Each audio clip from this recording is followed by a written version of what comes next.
Class 9 का motion chapter और class 11 का motion in a straight line usually he students को बहुत ज़्यादा इंटरेस्टिंग लगता है और उस चैप्टर्स में वो इजीली मार्क्स गेन कर लेते हैं। बट दोनों ही चैप्टर्स में एक ऐसा टॉपिक है जो कि या तो बच्चों को बहुत ज़्यादा कंफ्यूजिंग लगता है या फिर वो उस पर्टिकुलर टॉपिक को ज़्यादा इंपॉर्टेंस ही नहीं देते हैं। तो आज बेसिकली हम वही टॉपिक करने वाले हैं जिसका नाम है ग्राफिकल रिप्रेजेंटेशन ऑफ मोशन, जो कि क्लास 9 और क्लास 11 दोनों के लिए बहुत बेनिफिशियल है। And I can assure you, अगर आप वीडियो पूरी देखते हो तो आपकी सारी ही confusion related to this topic दूर हो जाने वाली है। तो hello and welcome to prolific classes, I am Mansi Das और आज हम कर रहे हैं class 9th and class 11th का एक कंबाइंड टॉपिक जिसका नाम है ग्राफिकल रिप्रेजेंटेशन ऑफ मोशन, जिसमें बेसिकली 4 तरह के ग्राफ्स हम पढ़ने वाले हैं। That is distance time graph, displacement time graph, speed time graph and velocity time graph. तो डिस्प्लेसमेंट टाइम ग्राफ स्टार्ट करते हैं। इससे पहले मैं डिस्टेंस टाइम ग्राफ की वीडियो ऑलरेडी अपलोड कर चुकी हूँ, तो अगर आपको वो देखनी है, अगर आपने नहीं देखी अभी तक, तो वो कार्ड्स में भी मेंशन ज़रूर होगी और वो डिस्क्रिप्शन बॉक्स में भी ज़रूर मेंशन होगी, तो वो वीडियो पहले ज़रूर देख लेना। अगेन अब स्टार्ट करते हैं डिस्प्लेसमेंट टाइम ग्राफ। तो अगर हम एक ग्राफ ड्रॉ करें with Y axis and X axis, तो ये रही मेरी एक्स, ये रही मेरी वाई। जो पहले होता है वो हमेशा वाई एक्सिस पे जाता है, guess you know this thing, right. और जो भी हमेशा बाद में होता है वो हमारी एक्स एक्सिस पर जाता है, फाइन। और दूसरी चीज़ हमने क्या पढ़ी है, जो भी एक्स एक्सिस पर होता है वो हमारी इंडिपेंडेंट क्वांटिटी होती है और जो मेरा वाई एक्सिस पे होता है वो एक्चुअली में मेरी डिपेंडेंट क्वांटिटी होती है। अब इनका क्या मतलब है कि टाइम कुछ हो चाहे ना हो वो बढ़ता ही चला जाएगा, बट मुझे ये displacement with respect to time study करनी है। अगर आपने डिस्टेंस टाइम ग्राफ की मेरी वीडियो देख रखी है तो आपको ये चीज़ अच्छे से समझ आएगी। टाइम बढ़ते बढ़ते कैसे डिस्टेंस कवर हो रहा था वो हमने स्टडी करा था। सिमिलरली इस केस के अंदर टाइम बढ़ते बढ़ते डिस्प्लेसमेंट कैसे वेरी कर रहा है, मतलब टाइम के ऊपर डिपेंड कर कर हम देख रहे हैं, स्टडी कर रहे हैं अपने डिस्प्लेसमेंट को एंड अगेन फिर उसके बॉडी के मोशन को, राइट। तो दूसरी चीज़ हमें पढ़नी है, फॉर सपोज मेरा कर्व ऐसा है कुछ, तो हमारे डिस्प्लेसमेंट टाइम ग्राफ की स्लोप मुझे क्या देती है। तो स्लोप क्या होता था, y quantity upon x quantity, am I right. यहाँ के केस में y एक्सिस पे मेरी कौन सी क्वांटिटी है, दैट इज डिस्प्लेसमेंट, और x एक्सिस पे मेरी कौन सी क्वांटिटी है, दैट इज टाइम। तो डिस्प्लेसमेंट अपॉन टाइम एक्चुअली में किसका फॉर्मूला है, that is a formula of velocity. तो ये क्या मुझे शो कर रहा है, that slope of displacement time graph gives velocity। I guess ये चीज़ आपको अभी तक क्लियर हो चुकी होगी। क्लियर है तो टाइप ऑफ करते हैं ग्राफ, टाइप ऑफ कर्व्स देखते हैं क्या क्या यूजुअली पेपर में पूछी जा सकती है, या फिर ना भी पूछे तो भी आपको एग्जैक्टली क्या क्या पता होना चाहिए हमारे डिस्प्लेसमेंट टाइम ग्राफ के बारे में। तो पहला देखते हैं एग्जैक्टली बिल्कुल वैसे से ही सिमिलर ग्राफ्स हैं इनिशियली, तो जो कि हमने डिस्टेंस टाइम ग्राफ के अंदर करे थे। First was when the curve is actually parallel to the time axis, right. Second हमारे पास है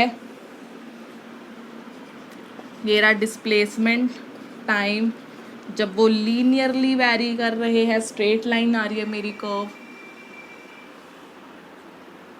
यहाँ पर देखते हैं ये मेरा डिस्प्लेसमेंट, ये मेरा टाइम। अगर मुझे कुछ पैराबोला दिख रहा है अपवर्ड्स वाला, और लास्ट हमारा आता है अगर वो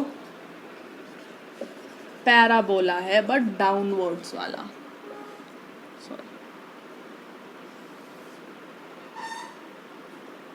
राइट। तो इनको मुझे स्टडी करना है। अगर आपने डिस्टेंस टाइम ग्राफ करा हुआ है मेरे साथ तो प्लीज़ अपने आप से सोचो ये चारों ग्राफ्स मुझे क्या रिप्रेजेंट कर रहे हैं। बहुत ज़्यादा सिमिलर है डिस्टेंस टाइम ग्राफ से, बट अगर नहीं भी किया है तो प्लीज़ यहाँ पर ध्यान से देखो।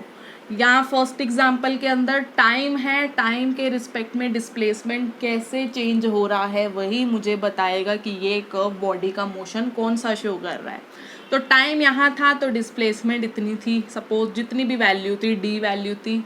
टाइम चेंज हुआ, डिस्प्लेसमेंट अगेन उतनी है, टाइम चेंज हुआ, डिस्प्लेसमेंट सेम है, टाइम चेंज हुआ, डिस्प्लेसमेंट सेम है, एंड सो ऑन।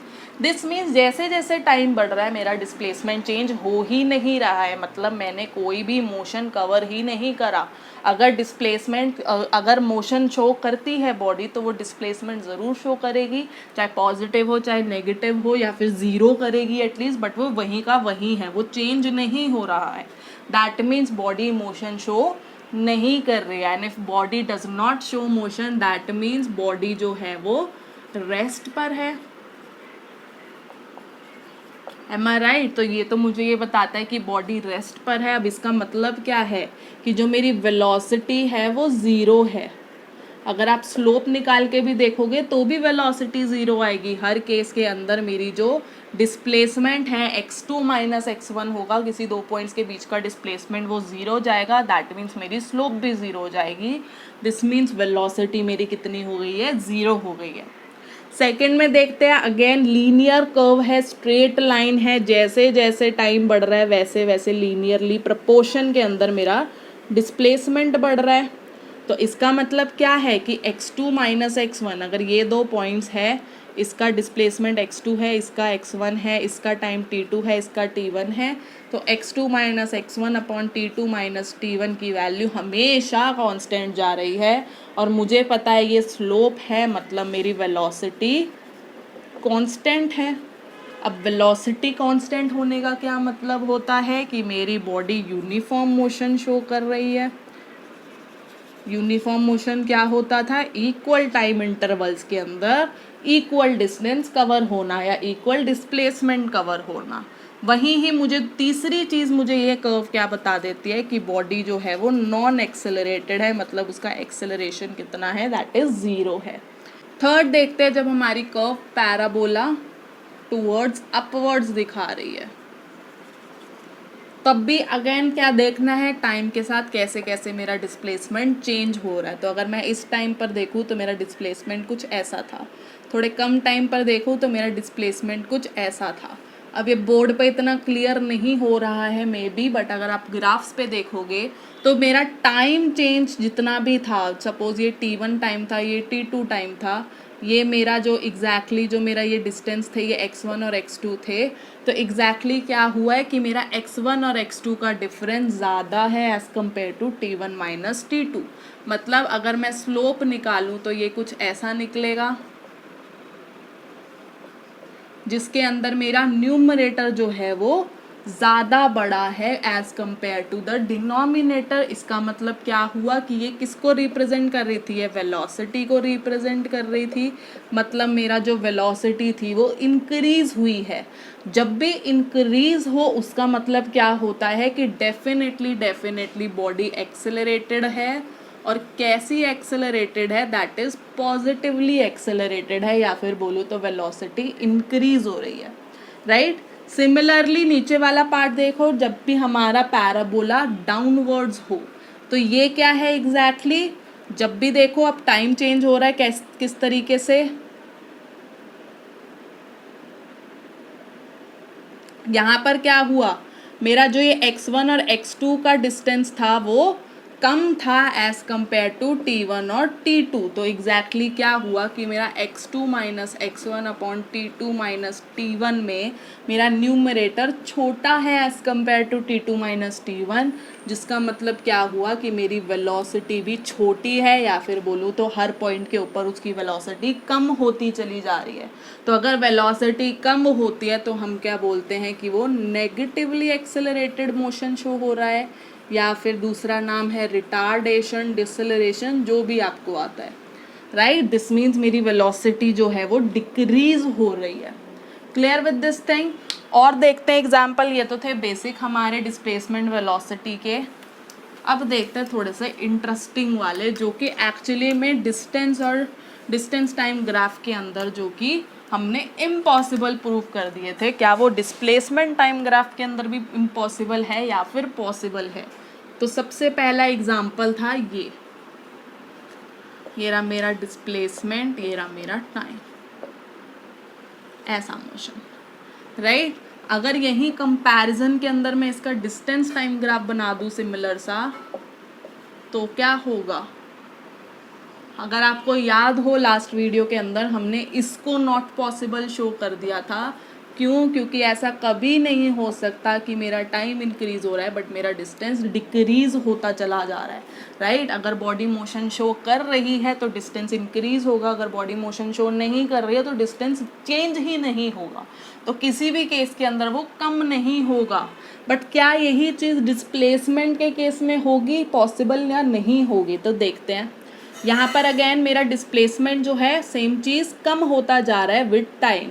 तो जब भी डिस्प्लेसमेंट मेरा कम होता है, डिस्प्लेसमेंट जब मेरा कम होता है तो उसका मतलब क्या होता था कि एग्जैक्टली अगर बॉडी मेरी फॉर सपोज ए पॉइंट से लेकर बी पॉइंट तक गई है तो उसका डिस्प्लेसमेंट है suppose positive x, M I right? और अगर उसी बी पॉइंट से वो वापस ए पॉइंट तक गई है तो हम उसका डिस्प्लेसमेंट क्या लेते थे? ज़ीरो लेते थे। बट अगर किसी भी पॉइंट में बीच में देखूं तो वो क्या होता था? नेगेटिव एक्स शो करता था, राइट? तो दिस मीन्स अगर मेरा डिस्प्लेसमेंट कम हो रहा है मतलब बॉडी इज गोइंग बैक, जो भी उसकी ओरिजिनल जर्नी थी उसी पाथ पर बॉडी जो है उसी डिस्प्लेसमेंट को वापस से कवर कर रही है। और अगर मैं बात करूं एक्सेलरेटेड है या फिर नहीं है तो आपको दिख रहा होगा ये लीनियर है विदाउट एक्सेलरेशन या फिर बोलो तो यूनिफॉर्म वेलोसिटी के अंदर, एम आई राइट? इस केस के अंदर भी एक्सेलरेशन क्या हो गई? ज़ीरो हो गई। लीनियर्स के केस में तो एक्सेलरेशन ज़ीरो होगी ही होगी, बस आपको क्या ध्यान रखना है? वेलोसिटी का। यहाँ पर डिस्प्लेसमेंट मेरा विद टाइम ज़ीरो कम होता चला जा रहा था तो बेसिकली क्या हुआ कि बॉडी ने वही पाथ जो है वो वापस से कवर कर रही है, इसलिए उसका डिस्प्लेसमेंट ज़ीरो होता चला जा रहा था, राइट? बट यहाँ के केस के अंदर क्योंकि डिस्टेंस जो है एक स्केलर क्वांटिटी है नॉट वेक्टर क्वांटिटी है तो दिस मीन्स हमेशा डिस्टेंस पॉजिटिव ही जाना चाहिए था। तो इसके केस में ये नॉट पॉसिबल हो गया। बट डिस्प्लेसमेंट टाइम ग्राफ के अंदर मेरे पास एक वैलिड जस्टिफिकेशन है कि कैसे ये मेरा ग्राफ जो है वो पॉसिबल है। क्लियर हुई ये चीज़? अब ज़रा यहाँ पर ध्यान दो, अगर यही वाला ग्राफ, इसको थोड़ी देर के लिए रब कर रही हूँ, दोबारा से करेंगे।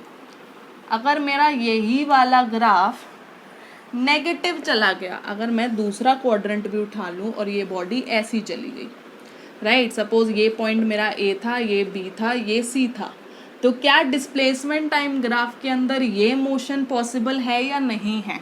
अगेन हम वही चीज़ देखेंगे, टाइम जैसे जैसे इंक्रीज हो रहा है मेरा डिस्प्लेसमेंट जो है वो डिक्रीज हो रहा है।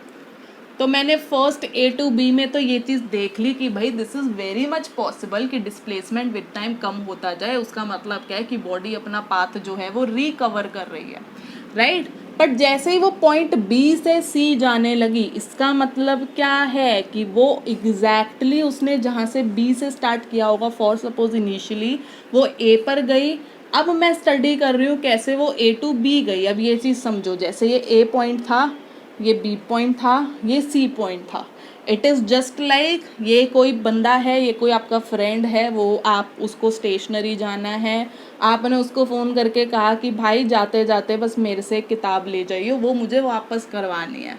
तो वो बी वाला बंदा कहाँ गया है? वो पहले ए पर गया है, राइट? थोड़ी देर आपके पास बैठा, गप्पे शप्पे मारे, फिर वो निकला स्टेशनरी की तरफ। तो वो ए पोजीशन से गया बी पर, यहाँ तक उसकी नेट डिस्प्लेसमेंट कितनी हुई? ज़ीरो हो गई क्योंकि वो बी तक गया था फिर ए पर गया था, राइट? अब बी के बाद अपने घर ना जाने से पहले वो कहाँ गया? स्टेशनरी गया। मतलब उसने पहले अपना ओरिजिनल जो पाथ था वो कवर किया, बट उसके बाद वो आगे फर्दर सी पॉइंट तक गया है। दैट मीन्स यहाँ पर अगर आप देखो, चाहे वो नेगेटिव शो हो रही है, नेगेटिव क्वाड्रेंट के अंदर जा रही है, बट स्टिल जो मेरा डिस्प्लेसमेंट का मैग्नीट्यूड है विद टाइम वो बढ़ता चला जा रहा है। M I right?